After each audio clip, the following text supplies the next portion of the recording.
வைக்கங்கிற இடத்துல கூட அவர் போய் காலில் செருப்பு போடக்கூடாது, பெரிய ஜாதிக்காரரை கண்டா இடுப்புல துண்டை கட்டணும் அப்படின்னு சொன்னதெல்லாம் உடைச்சு வைக்கத்தை விடுதலை செஞ்சவர் தான் தந்தை பெரியார் அவர்கள்.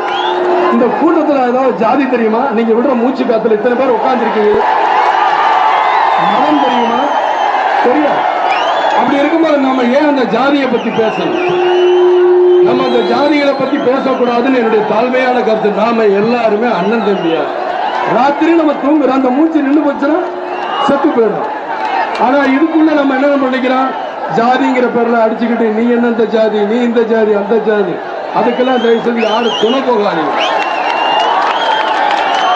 இன்னைக்கு நாட்டில் எவ்வளவோ பிரச்சனைகள் இருக்கும் போது இந்த ஜாதி எடுத்து பேசுறது எனக்கு பிடிக்காது. என்னை எத்தனை கூறு போட்டாலும் எனக்கு ஜாதியும் வேண்டாம், மதமும் வேண்டாம் தான் சொல்லுவேன். சுனாமி பிரச்சனையில நீங்க பாத்தீங்கன்னா நாகூர்ல முஸ்லிம் நண்பர்கள் முஸ்லிம் இடத்துல வந்து அவங்க உடலை தான் அடக்கம் பண்ணணும்.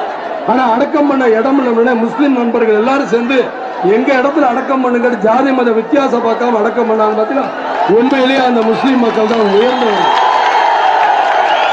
அதே மாதிரி வேறுபட்டு இருந்த RSS இயக்கம்னு ஒரு வேறுபட்ட இந்து இயக்கம் இது கன்னியாகுமரி குளச்சல்ல இருக்கு.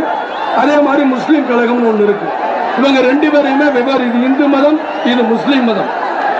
அதே மாதிரி அங்கேயும் உடனடி நிவாரணம் இல்லைன்னு அங்குள்ள குளச்சல் மக்கள்லாம் சொன்னது, முஸ்லிம் மக்களும் RSS மக்களும் உடனடியா எங்களுக்கு எல்லா உதவிகளும் செஞ்சு உடல்களை எல்லாம் உடனே எடுத்து கொடுத்தாங்கன்னு சொல்லும் போது ஒரு பாதிக்கப்பட்ட நிகழ்ச்சியில் எப்படி ஒண்ணு சேர்ந்திருக்காங்க.